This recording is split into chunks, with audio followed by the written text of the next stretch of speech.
చెదరిపోయిన హృదయంలోనా పదిల పరచిన మమతలు నీకే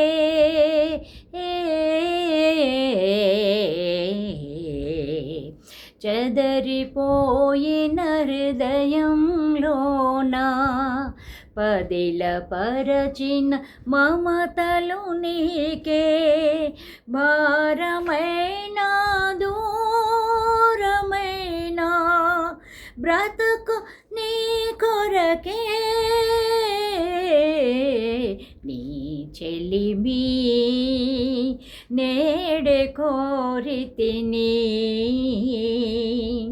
ఈ క్షణమే ఆశ వీడితిని నీ చెలిమి. ఏంటో చెప్తుంది ఈవిడ, ఏంటో పాడుతుంది. చిన్న ఇల్లు పెద్ద ఇల్లు అని థంబ్నెయిల్లో పెట్టింది. మరి ఇదేంటి ఈ గోల ఏంటి అని అనుకుంటున్నారు కదా. చెప్తా చక్కగా చెబుతాను. చక్కగా విడమర్చి ఏదో అరటిపండు ఒలిచి నోట్లో పెడతారు కదా పసిపిల్లలకి, అలా చెప్తా, సరేనా. మెడ్రాస్లో ఒకప్పుడు నేనున్నప్పుడు, ఇప్పుడు కూడా ఉంది ఆ జాడ్యం అంటే రోగం అండి. ఆ జాడ్యం ఇప్పుడు కూడా ఉన్నదండి. అంటే ఏంటంటే సినిమా వాళ్ళు ఒళ్ళు బలిసి ఒక్కొక్కడికి బాగా ఒళ్ళు కొవ్వెక్కి ఏం చేస్తాడంటే తిరుగుతాడు. మామూలుగా తిరగటం అదొక రోగము. అమ్మాయిలతో బాగా తిరిగిన వాడు నోరు మూసి కూర్చాక ఏం చేస్తాడంటే వాడు పెళ్లి చేసుకుంటాడు. దాన్ని ఎంత పెళ్లి చేసుకుంటాడు, ఎంత చండాలంగా పెళ్లి చేసుకుంటాడు. అసలు పెళ్ళాం ఏం చేస్తుంది, రోధిస్తూ ఉంటుంది. అందుకే ఈ పాట పాడుతున్నాను, నీ చెలిమి నేడే కోరితిని ఈ క్షణమే ఆశ వీడితిని. ఎందుకంటే వాళ్ళు పాపం చదువు సంధ్య లేని వాళ్ళు ఉంటారు. మోస్ట్ ఆఫ్ ద పీపుల్ పాపం హౌస్ వైఫ్స్. ఏం చేస్తారు వాళ్ళు, సంపాదించి చస్తూ ఉంటాడు వాడు, పేరు ప్రఖ్యాతలు ఎలగబెడతాడు వాడు. అందుకని ఏంటంటే నోరు మూసుకుని పడుంటారు. కార్లు బంగ్లాలు అన్నీ కూడాను వైభవాలన్నీ ఏర్పాటు చేస్తాడు వాడు. కాబట్టి ఏంటంటే చచ్చినట్టు వాళ్ళు నోరు మూసుకుని కుక్కిన పేనుల్లాగా ఆడవాళ్ళు అట్లా ఊరుకుంటూ ఉంటారన్నమాట. అయితే తిరగటం వేరు, ఏదో గుట్టు చప్పుడు కాకుండా నోరు మూసుకుని తిరిగి చావచ్చు కదా. వీడికి ఏదో దురద పుట్టింది, ఒంటిలో దురద పుట్టింది, పోయి చావచ్చు కదా. అట్లా చావడు వాడు. ఎక్కువ దురద పుట్టి ఇంకా కంటిన్యూస్గా దురద పుట్టి దాంతోనే గోకించుకోవాలి, ఒళ్ళంతా గోకించుకోవాలి, మొత్తం తల అంతా కూడాను బాగా మసాజ్ చేయించుకోవాలంటే దాన్నే పెళ్లి చేసుకుంటాడు అనమాట. అట్లా ఉంటాయి ఈ సినిమా వాళ్ళకి. ఒళ్ళు బలుపు అంటే బలుపు.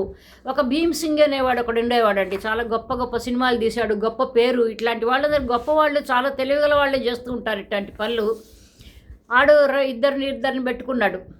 పెద్ద ఇల్లు చిన్నల్లు అంటే ఏంటంటే అఫీషియల్గానే అంటే బరిదెగించేసిన మనుషులు అన్నమాట. అంటే ప్రతి డిపార్ట్మెంట్లో ప్రతి చోట ఉంటాయండి, ఆఫీసుల్లో ఉంటాయి. అక్కడ తిరగటం వరకే ఉంటుంది. ఇప్పుడు ఎంఎన్సీస్ ఉంటాయండి, ఇప్పుడు మల్టీనేషనల్ కంపెనీస్, అక్కడ పిల్లలు తిరుగుతారు. వాళ్ళు విచ్చలవిడిగా తిరుగుతుంటారు, అంతవరకే ఉంటుంది. పెళ్ళిళ్ళు చేసుకుంటారు, అవతలకి వెళ్ళిపోతారు. లేకపోతే పెళ్ళైపోయిన ఆడపిల్లలు ఉంటారు, ఏదో ఆ బాస్తో ఏదో స్నేహంగా ఉంటారు, ప్రమోషన్లు కొట్టేస్తారు, వాళ్ళ చావు వాళ్ళు చేస్తారు. అన్ని చోట్ల ఉంటాయండి, బ్యాంకుల్లో కావచ్చు, లేకపోతే మున్సిపల్ ఆఫీసుల్లో కావచ్చు, ఇంకా ఎక్కడెక్కడ ప్రతి ఎస్టాబ్లిష్మెంట్లోనూ. సినిమా వాళ్ళు మాత్రం ఒక మెట్టు పైకెక్కి పెళ్ళిళ్ళు చేసుకుంటారు తగుదనమ్మ అంటూ. పైగా రెండో భార్య అంటారు. పెద్ద భార్య ఉండగా రెండో భార్య ఎలా ఉంటుందండి, అసలు ఎలా అవుతుందండి? సిగ్గు ఎగ్గు ఉండక్కర్ల వీడికి. కడుపుగా అన్నం తింటాడా, ఇంకా ఏమన్నా గడ్డి తింటాడా వాడు? అయితేనండి ఆ భీమ్ సింగ్ ఒకడు ఉండేవాడు. ఇట్లా అసలు మెడ్రాస్ అంతా చిన్న ఇల్లు పెద్ద ఇల్లు అండి. చిన్న వీడు పెరియ వీడు అంటారన్నమాట. చిన్న వీడు అంటే చిన్న ఇల్లు, వీడు అంటే ఇల్లు, పెరియ వీడు అంటే పెద్ద ఇల్లు అనమాట. ప్రతి వాడికి ఉంటుందండి అక్కడ. ప్రతి తలక మాసిన వాడికి సినిమా గాలి దొరికితే ఉంటుంది, గాలి సోకితే ఉంటుంది. ఆ కేవీ మహాదేవన్ని ఇంటర్వ్యూ చేయడానికి వెళ్ళానండి చాలా, ఒక 40 ఏళ్ల క్రితం. రమ్మన్నాడు ఆయన. నేను ఆ ఊళ్ళో ఆ రోజుల్లో ఒక వైట్ ఫియట్ ఉండేది, నాకు సొంతగా డ్రైవ్ చేసుకుంటూ వెళ్ళేదాన్ని అనమాట. ఎందుకు అంటే డ్రైవింగ్ అంటే చాలా ఇష్టం అనమాట నాకు. కాబట్టి డ్రైవ్ చేసుకుంటూ వెళ్ళేదాన్ని. మా ఇంటికి దగ్గరేలేండి. అయితే ఫలానా నంబర్ అన్నాడు. కానీ ఆ ఇంటికి వెళ్తే ఒకేలాంటివి 2 ఇళ్ళు ఉన్నాయండి. ఏ ఇల్లు అంటే సరే, నేను గేట్ దగ్గర టచ్ ఆడుతున్నా, నాకు కొంచెం మొహమాటం ఎక్కువ. ఇట్లాంటి వాళ్ళ ఇళ్ళకి వెళ్ళటం ఇష్టం లేదు. వెళ్ళినా కానీ గబుక్కన వాళ్ళు ఏదో రిసీవ్ చేసుకుంటే ఇష్టం, కానీ ఊరికి ఆ గేట్ ఎంబడ పట్టుకుని వేళ్లాడుతుంటే ఇష్టం ఉండదు అనమాట. నాకు సిగ్గేస్తుంది అనమాట. అయితే ఇంతలోకి ఏదో లోపల నుంచి ఒక పనివాడు ఎవడో వచ్చాడు. అమ్మ ఎవరు కావాలన్నాడు అన్నాడు. అన్నాడు. అడిగితే ఇట్లాగ మహాదేవన్ గారు కావాలి అంటేను చిన్న వీడిలో ఇరుకాంగ పోంగ అన్నాడు. అంటే చిన్న వీడిలో చిన్న ఇంట్లో ఉన్నారు వెళ్ళండి. అంటే ఏంటి చిన్న వీడు అంటే ఏంటి అదంటే ఇదిగో ఇది పెరియ అమ్మాయి ఇరుపాంగ అంగ చిన్నమ్మ ఇరుపాంగ అన్నాడు. అంటే ఇక్కడ పెద్దమ్మ గారు ఉంటారు, అక్కడ చిన్నమ్మ. ఎంత శోభ ఉంటుంది నిజంగా భార్య అనే దానికి, ఎంత అసలు నాలాంటిదైతే కత్తిపెట్టి పొడి చేసేస్తుంది వాళ్ళిద్దరిని, చెప్తున్నా కదా. అయితే ఆ కేఎస్ ప్రకాశ్రావు అని ఒక ఆయన ఉన్నాడు, జీవరలక్ష్మిని పెట్టుకున్నాడు. ఆయన జీవరలక్ష్మితో పిల్లల్ని కూడా కన్నాడు. అయితే ఏంటంటే పాపం భార్య ఉండగానే అనమాట, పెద్ద భార్య కొడుకు పిల్లలు ఎవరో తెలుసా మీకు? కె రాఘవేంద్రరావు. మరి ఎంత కాలుతుంది కానీ ఏంటంటే ఆయన కెమెరామెన్ చేశాడు కేఎస్ ప్రకాశ్రావు కొడుకుని, జీవరలక్ష్మికి పుట్టిన కొడుకుని. రాఘవేంద్రరావునేమో సరే డైరెక్టర్ చేశాడు. ఈ డైరెక్టరు సవితి బ్రదర్స్ ఇద్దరు కూడాను ఏంటి స్టెప్ బ్రదర్స్ ఇద్దరు కూడా చాలా చాలా ఇలా ఉంటారండి వాళ్ళిద్దరు చాలాను. ఈయన గారు సినిమాలు తీస్తాడు, డైరెక్షన్ చేస్తాడు, ఆయన గారేమో కెమెరామ్యాన్గా ఉండేవాడు అనమాట. అట్లా సరే వాళ్ళిద్దరికి చాలా అనుబంధం ఉన్నది, ఉండనివ్వండి మనకెందుకు కానీ. అయితేనండి అసలు అట్లాగే పైగా ఇంకోటి ఏంటో తెలుసా, ఈ ఎంత మాయరోగాలంటే ఈ సినిమా వాళ్ళు పెళ్ళిళ్ళు చేసుకుంటారు కదండి. పెళ్ళిళ్ళు చేసుకున్న తర్వాత ఆ చిన్నదాన్ని ఎట్లా పెద్దదాని దగ్గరికి ఎట్లా తగిలిస్తాడు ఆ మొగుడే తగిస్తాడు. అదేమో చాలా వినమ్రతగా పోతుంది. అంటే ఏంటంటే ఆ పెద్ద భార్య అసలు భార్య ఎవరైతే, పెద్ద భార్య చిన్న భార్య అని నేను అన్నాను, అసలు ఒరిజినల్ భార్య ఎవరైతే ఉందో దాని మొగుడిని కాజేసింది కాక తగుదును నీకు గోతులు తవ్వుతాను, నీకు వెన్నుపోటు పొడుస్తాను అన్నట్టుగా వెళ్తుందనమాట. చాలా చాలా చాలా వినమ్రంగా చాలా చాలా ఒబీడియంట్గా వెళ్తుంది. అబ్బో చాలా కానీ ఏవో చాలా చాలా ఏవో పర్సులు అంటే ఏంటంటే పర్సు అంటే గిఫ్ట్లు తీసుకుపోతుంది. చాలా అసలు మొత్తం దాని కాళ్ళకి దండాలు పెట్టినట్టుగా ప్రవర్తిస్తుంది. మొత్తానికి తర్వాత యువతలు అయిన తర్వాత మేమందరం ఒకటే కదా, మేము అసలు ఆవిడ నన్ను ఎప్పుడో యాక్సెప్ట్ చేసింది, ఆవిడకి అసలు ఏమాత్రమైనా అసలు అభ్యంతరమే లేదు అని చెప్తారు. ఎట్లా అభ్యంతరంగా ఉండదండి? ఒక భార్య అఫీషియల్గా ఒక భార్య ఉండగా ఇంకొకటి వస్తే ఎట్లా అభ్యంతరం ఉండదో నాకు అర్థం కావట్లేదు. మనమేమన్నా అసలు మొత్తం సర్వసంగ పరిత్యాగలమా? ఏమన్నా మనకేమన్నా అసలు ఏమన్నా చీవునెత్తురు ఉండదా?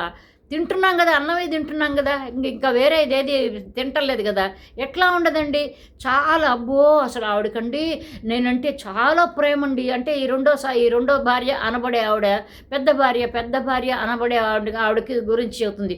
అబ్బో నేనంటే చాలా ఇష్టం అండి ఆవిడకి, అబ్బో నేనంటే ప్రాణం అండి. ఆ చెల్లి ఏం చేస్తున్నావని నాకు కూరలు పంపిస్తుందండి, క్యారేజీలు పంపిస్తుందండి. పంపించక ఏం చేస్తుంది? మొగుడిని కాజేసింది, మొత్తం మొగుడిని కాజేసి మొగుడిని ఇళ్లలో పెట్టుకున్నది.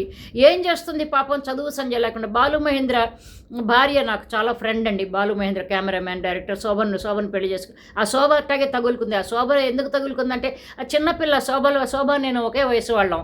ఆ అమ్మాయి సెప్టెంబర్లో పుట్టింది, నేను అక్టోబర్లో పుట్టాను అనమాట. సెప్టెంబర్ 23లో పుట్టిన నేను అక్టోబర్ 7వ తారీఖు పుట్టా. అయితేనండి వాళ్ళమ్మ లింకు చేసింది. అంటే ఏంటంటే బాలు మహేంద్రను శోభ వాళ్ళ అమ్మ అసలు ఒరిజినల్గా ఫ్రెండ్స్ అనమాట. మరి వాళ్ళు ఎలాంటి ఫ్రెండ్సో అదేది మరి మనం వాళ్ళకే తెలియాలి, మరి నాకు తెలియదు. అయితే ఆవిడకి వయసు అయిపోయింది కాబట్టి ఆవిడ పెద్దదైపోయింది. మా పెద్దగా అంటే ఏంటంటే బాలు మహేంద్రకి కొంచెం పటాయించాలంటే మంచిగా కుర్రది ఉన్నది కాబట్టి యాక్షన్ చేయిస్తాడు. ఒక మనకి చక్కగా ఒక పటిష్టమైన ఒక ప్లేస్ దొరుకుతుంది సినిమా ఫీల్డ్లో అనుకుంది. కానీ ఇట్లా రివర్స్ అయిపోతుంది. ఈ పిల్ల ప్రేమలో పడిపోతుంది, ఈ పిల్లని లొంగ తీసుకుంటాడు, ప్రేమలో పడేస్తాడని ఆవిడకి తెలియలా. అయితే ఇట్లా పెళ్ళయింది. ఇది ఎప్పుడన్నా ఈ కథ ఎప్పుడన్నా చెప్తాం. శోభ నాకు ఫ్రెండేను, బాలు మహేంద్ర రెండోసారి పెళ్లి చేసుకున్న ఆవిడే. తర్వాత మా ఇద్దరం ఒకే వయసు వాళ్ళు ఉన్నాం కదా.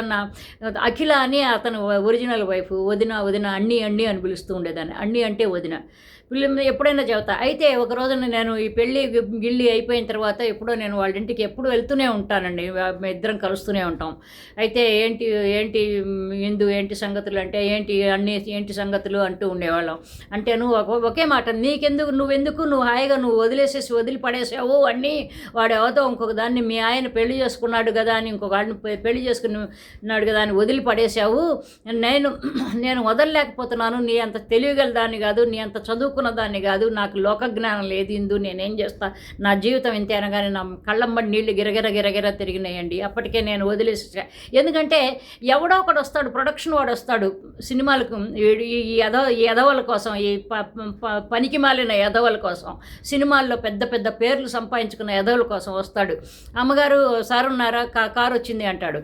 అంటే కనుక లేరు అంటే చిన్న వీడిలో ఇరకరంగల అంటాడు. అంటే చిన్న ఇంట్లో ఉంటాడండి అంటే అరికాలు మంట నెత్తికెక్కేది. వాడిని కత్తితో, అసలు వచ్చిన వాడిని కత్తితో పొడి చేయాలన్నంత కోపం వచ్చేది నాకు. తర్వాత వాడు అసలు వాడు కనిపించేవాడు, నా భర్త అనబడేవాడు. నీకు సిగ్గు శరం ఉన్నదా, నాకంటే 13 ఏళ్ళు నీకు పెద్దవాడివి, నీకు ఎట్టాగా నీ మైండ్ దొబ్బిందా, నీకేమన్నా కడుపుకు అన్నం తింటున్నావా, ఇంకా అశుద్ధాలు ఏమన్నా పెట్టిందా మీ అమ్మని, ఎంత తిట్టినా వాడు అసలు ఏమి గమ్మునిట్టా ఉండేవాడు అనమాట. ఎందుకు చెబుతున్నానంటే ఆవిడ పాపం అందుకే అన్నదనమాట, బాలు మహేంద్ర భార్య, నువ్వు హాయిగా హ్యాపీగా వదిలించుకున్నావు, పీడా వదిలించుకున్నావు, ఈ పెంట చాలా కష్టము, చాలా కష్టము, పిల్లలు అడుగుతారు డాడీ ఎక్కడా అని, వాడెక్కడో అక్కడొక్కడే ఉన్నాడంటే చెప్పలేక చస్తూ ఉంటాము, అటు ఇటు చెప్పలేక అట్లాగే పాపం చాలా తీసి పాపం చాలా చాలా ఇదైపోయిందనమాట, ఆవిడ జబ్బున పడిపోయిందనమాట. అట్లాగూ నాశనం చేస్తారనమాట ఈ సినిమా ఎదవలు. పెద్ద ఇల్లు చిన్న ఇల్లు అని అంటానికి అదేదో చిన్నగా ఇది ఇంతను అది ఇంత ఉండదండి, మళ్ళీ పెద్ద ఇల్లు లాగానే ఉండాలి. ఈ ముండమోపి ముండలు ఉంటారు కదా, ఈ ఆడాళ్ళు రెడీగా ఉంటారు, క్యూలో నుంచి ఉంటారు, పెద్దవాళ్ళని ఎట్లా పడేద్దాం, ఎట్లా వలలో వేసుకోవాలి, పటాయించాలి అని, ఇట్లాంటి వాళ్ళకి రెడీగా చక్కగా ఉంటారండి. ఇట్లా అయితే ఆ పెద్ద ఇల్లు ఎట్లా ఉందో అంతకంటే ఇంకా బాగానే ఇంకా చాలా చక్కగా ఉండాలి అని మా కోరికలు, గొంతెమ్మ కోరికలు కోరుతుందనమాట. దీని మోజులో వాడు ఉంటాడు కాబట్టి ఏమవుతుందంటే, వాడు గనక ఒకవేళ వాడు అన్ని దీని కోరికలు నెరవేరుస్తాడు, రెండో దాని కోరికలు నెరవేర్చకపోతే తోక తొక్కిన తాచులాగా వాడి మీద ఎగిరి గంతులు వేస్తుంది. ఏదో వాళ్ళిద్దరి ఒక రహస్యమైన ప్రేమాయణంలో ఎక్కడ అంతరాయం కలుగుతుందో అనే ఉద్దేశంతో వాడేం చేస్తాడంటే, వాడు దీని కోరికలన్నీ తీర్చి, ఊరికే పేరుకి చిన్న ఇల్లే అంటారు కానీ ఆ చిన్న ఇల్లు పెద్ద ఇల్లు కంటే కూడా చాలా బాగా పెద్దగా ఉంటుందండి. కాబట్టి ఏంటంటే అసలు ఇంకొకటి వీడియో చివరిగా ఒక గొప్ప విషయం చెబుతాను. మా చుట్టం ఒక ఆయన ఉన్నాడు, దూరపు చుట్టవు, మామగారు అవుతాడు నాకు, వీణ రంగారావు అంటారు ఆయన్ని. ఎంత పేరు, ఎంత విద్వాంసుడు, అసలు ఎంత గొప్పవాడు, ఎంత చక్కటి కన్నడ మ్యూజిక్ డైరెక్టర్ అన్నమాట ఆయన. తెలుగును తమిళ్లో పెద్దగా ఏం లేవు, 6 సినిమాలు చేశాడు. కన్నడలో ఓహో అని రాజ్కుమార్తో చేశాడు. ఆయన కూడా అట్లాగే అక్కడ కోరస్లు పాడేదాన్ని పట్టుకున్నాడు. అది ఆ కోరస్ పాడేది ఇన్ని పట్టింది మలయాళం అమ్మాయి, ఆవిడే ఈమె పట్టుకుని రెండో వీడు కట్టేసేసాడు. అది ఎక్కడ పెట్టాడు, డైరెక్టర్స్, మా కోడంబాకంలో డైరెక్టర్స్ కాలనీ అని ఉంటుందండి, మా రాజారాం డైరెక్టర్స్ కాలనీ అని, అక్కడ పెట్టారు. పెట్టాడు మంచి ఒక ఫ్లాట్ తీసుకుని.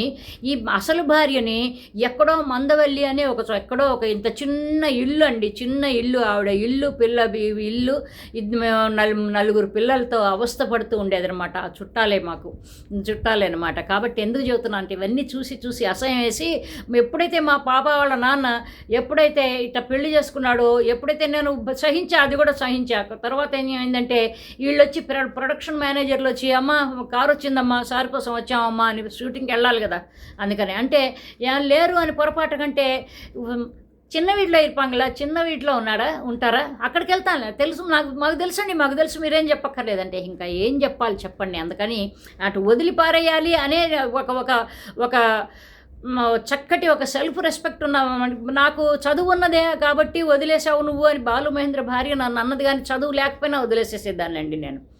ఎక్కడో అక్కడ నేను బెగ్గింగ్ చేసైనా బతుకుతున్నా కానీ ఇట్లాంటి ఎదవలతో నేను ఉండనని ఎప్పుడో నాకు నా మెంటాలిటీ అయితే కాదు. కాబట్టి ఇట్లా చిన్న వీడు పెద్ద వీడు, చిన్న వీడు పెరిగే వీడు అని చచ్చిపోతూ ఉంటారన్నమాట. ఈ సినిమా ఎదవలకే ఉంది ఇట్లాంటివన్నీ కూడాను. కాబట్టి ఇవన్నీ కూడాను. మరి కృష్ణ పెళ్లి చేసుకున్నాడు, విజయనిర్మల చాలా మా అక్కయ్య చాలా గొప్పది, మాది ఆవిడ పేరు కూడా ఇందిరే, నా పేరు లేక చాలా అందంగా ఉంటుంది. నాకు తెలుసు, ఆవిడ కూడా తెలుసు, వాళ్ళు జాయింట్ ఫ్యామిలీగా ఉండేవాళ్ళు, కృష్ణ గారు వాళ్ళు. ఆ విజయనిర్మల పొరూరు సోమసుందరం స్ట్రీట్ మా ఇంటికి కొంచెం అవతలే. ఆవిడ దగ్గర అసిస్టెంట్ డైరెక్టర్గా చేద్దాం అనుకున్నాను. ఆవిడతో నాకు బాగానే పరిచయం ఉన్నది. మొన్న నేను ఏదో విజయనిర్మల గారితో పరిచయం ఉంది అంటే ఆవిడ చేసిన పని మంచిది కాదు కదా అంటే డెఫినెట్గా మంచిది కాదు, కానీ నేను ప్రొఫెషనల్గా వెళ్ళాను. కానీ ఆవిడ వ్యక్తిగతంగా ఆవిడ మంచి పని చెడు పని అంటే ఆవిడ నాకంటే చాలా పెద్ద పెద్ద లెవెల్లో ఉన్నది. కాబట్టి నేను ఆవిడ గురించి మాట్లాడే అంత పెద్ద పెద్ద ఇది నాకు లేదు. కాబట్టి ఏంటంటే విజయనిర్మల గురించి నేను మాట్లాడాను. కానీ విజయనిర్మల చేసిన పని ఏంటి మరి? తప్పు కాదా? మరి తప్పే కదా. ఒక భార్య పిల్లలు ఉన్న మనిషిని, 4-5 పిల్లలు ఉన్న మనిషిని పట్టుకుని పెళ్లి చేసుకోవటం ఏంటి అసలు? ఎవరేం అడిగేవాళ్ళు లేక పాపం భార్య స్థానంలో ఉండి మరి ఆ భార్య అడగలేదు, ఆ తమ్ముళ్ళు అడగలేదు, ఎవరు అడగలేరు. సర్లేండి, అది వాళ్ళ వ్యక్తిగత విషయం. కానీ ఇట్లాగ ఒక భార్య పిల్లలు ఉండగా ఇంకోసారి ఇంకొకటి వచ్చి నేను కూడా భార్యనే అంటే ఎలా భార్య అవుతుంది అనేది నాకు అర్థం కాని ఒక $1000 క్వశ్చన్ అనమాట నాకు. ఈ సినిమా దరిద్రపై ఎదవలు చేస్తున్న సినిమా వాళ్ళ దగ్గరే ఉంటుంది తప్ప ఇట్లా ఎక్కడా ఉండదండి ప్రపంచంలో. మాత్రం అందరూ ఎఫైర్లు పెట్టుకుంటే చేస్తారు. కానీ ఏంటంటే ఈ సినిమా వాళ్ళే అనమాట. సినిమా వాళ్ళకే మాయరోగాలు, బరిదిగింపు ఎక్కువ అనమాట మగాళ్ళకి, అదనమాట. కాబట్టి ఏంటంటే ఇది ఈ సబ్జెక్టు ఎందుకో నాకు పొద్దున్నుంచి నేను మాట్లాడాలనిపించింది, అందుకని మాట్లాడాను. ఇంకో మంచి టాపిక్తో మళ్ళీ మాట్లాడుతున్నాం. బై అండి, లవ్ యూ ఆల్, బై.